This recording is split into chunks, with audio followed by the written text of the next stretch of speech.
Good afternoon, this is Backgarden Reads, and today we are reviewing Shadow and Claw, Tour Essentials by Gene Wolfe.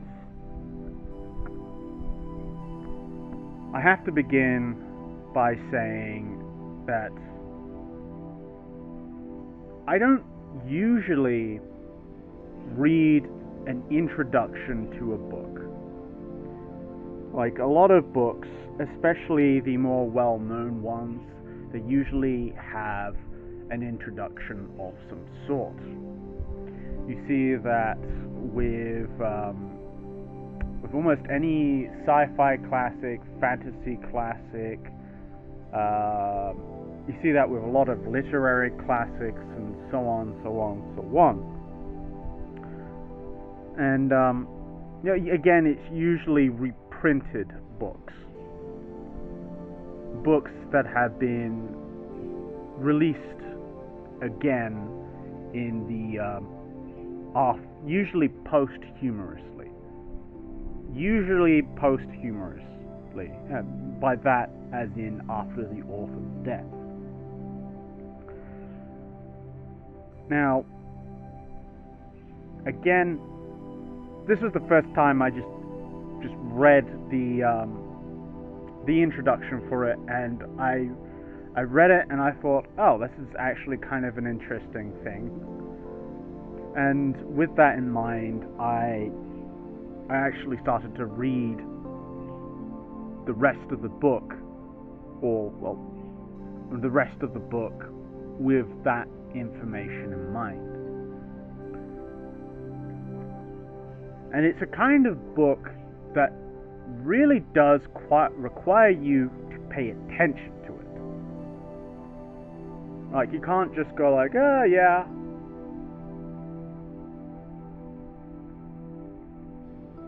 No. You can't just go, oh yeah, I read it once and I'll be good, I'll do it. Yeah, you can't do that. You'll most likely be confused.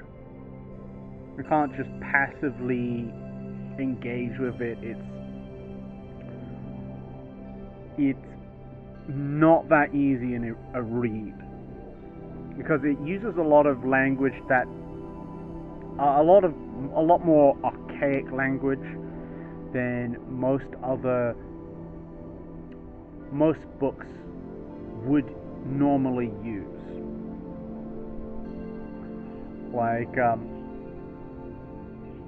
Like if I was to compare this to, say, something like just most modern books,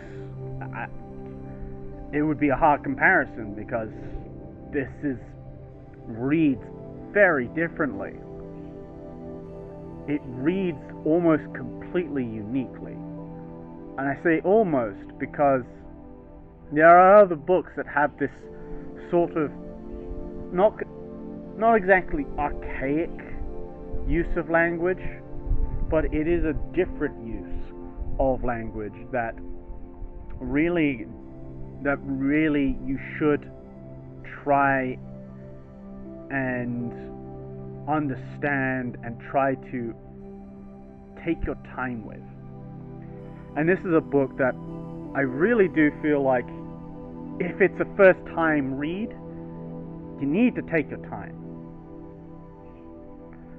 And even then, Shadow and Claw is actually two books in one. And those two books being The Shadow of the Torturer and The Claw of the Conciliator. And that's two books in one because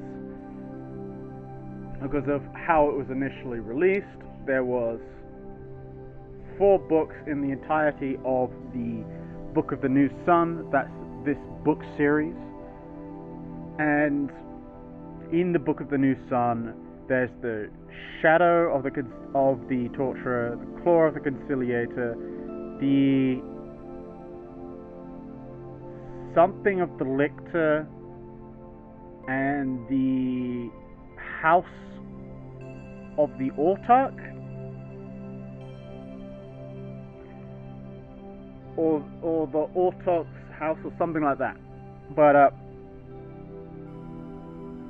but it is truly something that is very different for a read. And it's part of this Dying Earth genre. The Dying Earth genre is usually characterized as being in this far-off future of humanity on a planet, usually at a point in time where the sun is usually in its last dying moments, and it's an inevitable death of the sun, and therefore an inevitable death of the earth and all that live on it. And when I say earth, I mean planet, because despite the name Dying Earth, it can be set on anywhere, or on anything, anywhere. And I would even say that it's mostly about entropy and melancholy and malaise. Malaise being this indescribable level of you feel kind of sick, but you don't exactly know why. Melancholy is this general feel of sadness that you just can't get over, and it's not crippling. It's not this crippling sort of sadness where you just can't do anything, but it's the kind of sadness in which you just go like, well, what can I do? And then entropy is the inevitable end of everything. Now, Dying Earth, what Dying Earth isn't? Well, it isn't some environmentalist sort of genre. It never is, and it never was, and it never will be, because it has a very specific tone of voice to it that just does not jive well with this environmentalist sort of idea and mindset. And because this is an inevitability of, like, no matter what you do, you could do anything, you could do everything, you could try as hard as you can, it doesn't matter. The sun is gonna die, and then you're gonna die by proxy. And it sounds like a very pessimistic genre, and in ways, yes it is, and in other ways, not so much. Another thing about the Dying Earth genre is that it is a mix of fantasy and sci-fi. Sci-fi because it's in this super far future where there's usually some level of technology that is far beyond what we're capable of right now in the 21st century. But then there's also this level of, yes, we are so far out of that, there's so far future that we've actually forgotten how to use some of that technology, and then it's turned into more or less magic. And there's quite a lot of interesting things about that. But I think I'm going to save that for something of a bigger project that I'm gonna hopefully when I have enough money and enough when I hopefully have enough money, I can actually carry out in a that I can put it together, because it requires a lot of research and a lot of understanding different things and so on and so forth, and I need to get whatever. That's besides the point. Now, the Book of the New Sun is written entirely in the first person of the character Severian, which is this guy right here. And Severian is this journeyman torturer of a guild, of the Torturers Guild.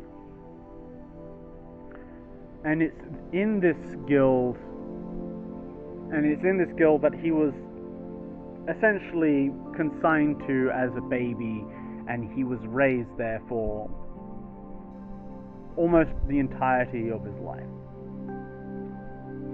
And in that time he grew up, learned, and he did all these sorts of things. Not that many things. He did enough things that eventually he became a journeyman torturer and one day meets this client, as they put it in the Torturers Guild puts it, this client that is put there, and he kind of falls in love with her. And it's not an immediate. It's hard to say if it's immediate, or if it kind of grows, and it's a little bit. He falls in love, and he has all these lovely conversations with her and everything like that, and then one day she is finally tortured, and then she can't handle that, because it's a very particular torture that she's given, and there's lots of modes of torture. And him and Severian, feeling horrible about it, hands this woman that he loves, that he's fallen in love with, the first time he's fallen in love, a knife. And she uses it to end herself, end her life. And from there it spirals out. From there it spirals out into him into his own exile as a wandering executioner, or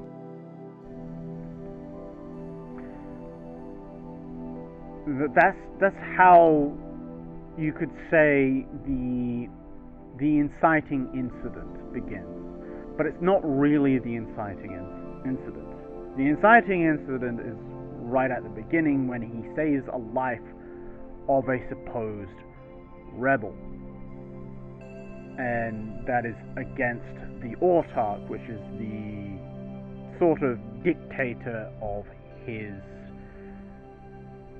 him and the people in the city and the area around them. Now,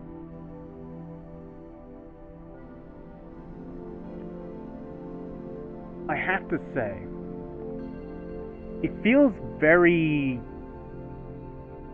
dreamlike.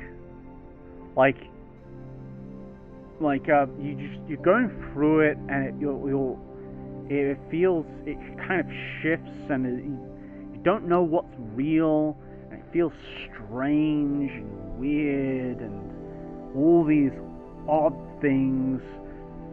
And there's like moments where it seems like, because it's in first person, it feels there's an extra layer of this unreliable nature to it, in which at some points he's probably lying, other points it's told from his perspective, and you're just not entirely sure what is exactly real, or it's very strange. You're going through this strange journey through this land, and it feels very dense that way.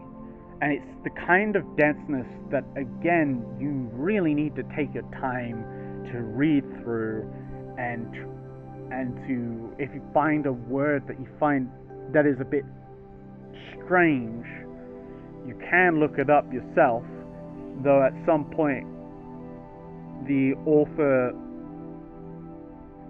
though at the end of each book, at least so far, has a little bit of a few pages where it's like the first one is like the uses words, and uses certain words that may not actually be accurate to the description of the animal in question or the title or something, but rather it's the most appropriate word for it to be understood, which is very interesting. One thing is that not all the animals are you'll see it when I do the review for the second book, but like horses don't necessarily look like horses. Ox don't necessarily look like ox. Tigers, so on, so on, so on, so on. It's very strange. It's when you go through it. There's moments throughout the story where there's this. It goes into this sort of dream, a literal dream of the character, and it's strange, and it's strange. You have to go through it, and you're trying to understand it. It feels odd, and then there's parts of like enacting a play where there's like an entire chapter that just reads as if it were a play, which feels very odd. And I know not, and it's just hard to really grasp at times until you have the full picture. And I don't think I have, and I definitely don't have the full picture until I read the second book. And even then, I might need to read this series again to understand it, because it feels very dense.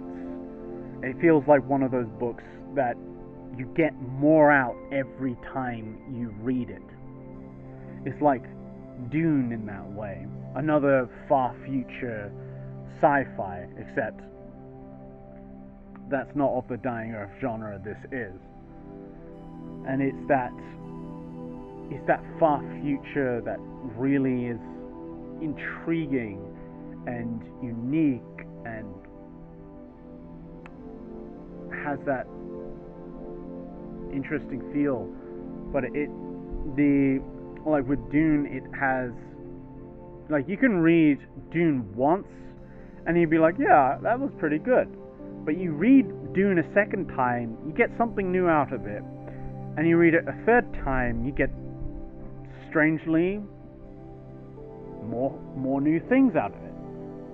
And I think that's a mark of a really, really well written story. And it's a well written story, as this is a well written story. I mean, it even says on the back of here that it is one of the best literary, like, science fiction writers and novels of the last century, in which so far I would tend to agree, because it just feels so different, and it feels a bit enthralling. It's a bit strange and odd, and you're learning something, and you're figuring things out, and you need to remember things, and it's really, it begs a lot of your attention, and unless you do that, you're not going to get much out of this book, or even the book series, I suspect. And that might be asking too much for some people, but I would say if you did, you would be much better off. However, again, it's not exactly the easiest read. For the characters are also relatively interesting. I don't want to say interesting, but rather unique. The unique in that they all feel different. They all feel like there's something that they're not telling. Yeah, that they're hiding something from Severian. The point of view, the guy who is writing the entire story. Because he is writing the entire story after the fact. And after the fact that he becomes an Autarch, or becomes the Autarch. And that's not much of a spoiler, because he actually says that I'm the Autarch at some point, and you're just like, oh, okay.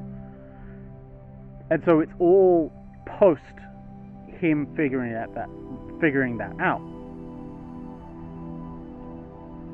And it's very, and each character that you meet along the way, there's something strange about them, and something that it feels like there's an incomplete picture of them, because you're only ever seeing it from Severian's eyes. Like, there's probably a whole lot more depth to them that he doesn't realize there is, because he's only seeing them through his own eyes. And that's something that's not exactly an easy thing to accomplish. And even just writing in first person is very hard. There's a reason why most books are written in third person, like he, she, his, her, so on, yeah, versus I, me, my. And because there's just something about it that's not easy to grasp, if I can say. It's just not easy to make. And just the whole thing is rather interesting. Again, I don't want to say interesting, but rather unique. And it's a uniqueness that I think that anyone, if they really, really want to try hard at reading this, anyone that wants to try I really hate that AC thing. But anyone that really wants to read something that is above the usual level of what they're used to, I would say give this a shot. It feels very unique. There's not many things that I've read, at least so far, that have this feel about it. And it's just something that I can completely understand why it's considered one of the best series of all time. It's just very unique.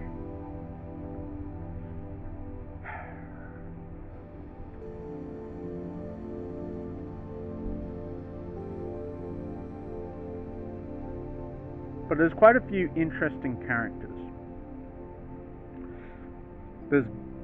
And you meet them throughout the first book, and you meet some new ones in the second book. Or, well, because this is 2 books in one. So, a lot of the first characters you meet, you will see throughout the book. I think you'll see throughout the books, and you'll meet new characters in the other books too. And I just feel at a loss for words, really. It's hard for me to really fully articulate my thoughts on this, because it is such a strange series. It feels alien at times. It feels very different. It doesn't. I think that's really to its advantage, because you're not just going like, oh, this is just medieval Europe. Oh, this is just America. Oh, this is just so and so. And I was like, no, this is something different, and it's a kind of different that really does intrigue you. It's the kind of different that, like, in Morrowind, where you have this strange culture with the Dunmer, where there's like legal murder or legal assassination, and these great houses, this alien, these strange animals and creatures, the mode of transportation, the strange cities, the buildings, and bits of culture and belief and all that. It's so strange, but as you get to know it, it's so intriguing and new and different and just cool. And that's what I get with Shadow and Claw, Sun. And it's just for that alone, I would highly recommend it. But again, with the caveat that this is a difficult read. The prose is not exactly the easiest to wrap your mind around. It uses a lot of words that you probably will have never seen or never read, and that you might not even know how to pronounce. There's just a lot of things about this that are just very intriguing. And it's just, again, for that alone, I would totally recommend reading this. And I think that when I finish the second book, I'm definitely going to read through it all again, because I really want to know and understand the story. I want to get something out of this, because it feels dense. It feels like one of those books that the more you read it, the more you get out of it. And I know that there's not many books that are really like that. There are some that are definitely like that, and that's more of the more literary style of books, like Tolkien's Lord of the Rings and The Hobbit. You can reread multiple times and get something new about that. You can do that with Dune. You can do that with I think a few more books, but I don't know what they are. But it's very interesting. It's very different, and it's that difference that really makes it stick out, and it's a really, really big refinement over the Dying Earth genre that Jack Vance more or less started. And I say more or less started because there is room for actually it being Clark Ashton Smith that started it, but I think I'm gonna save that for another video that I'm gonna do. That's gonna be based on the Dying Earth genre as a whole. But again, that's gonna be further down the line because I need a little bit more money to do that, because it requires doing quite a it requires reading several books. It requires several books that I don't have. It requires playing some games that I don't have, and a lot of time just compiling it together and then figuring it out and then putting it out there. And that's something that I'm going to do in future. So I hope so. That's something to look forward to. However, it's not going to be anytime soon. And I'm not going to talk about it anymore until I am closer to actually realizing that video. Besides all that, this has been Back Garden Reads, reviewing Shadow and Claw of the Book of the New Sun by Gene Wolfe, a Tor Essentials.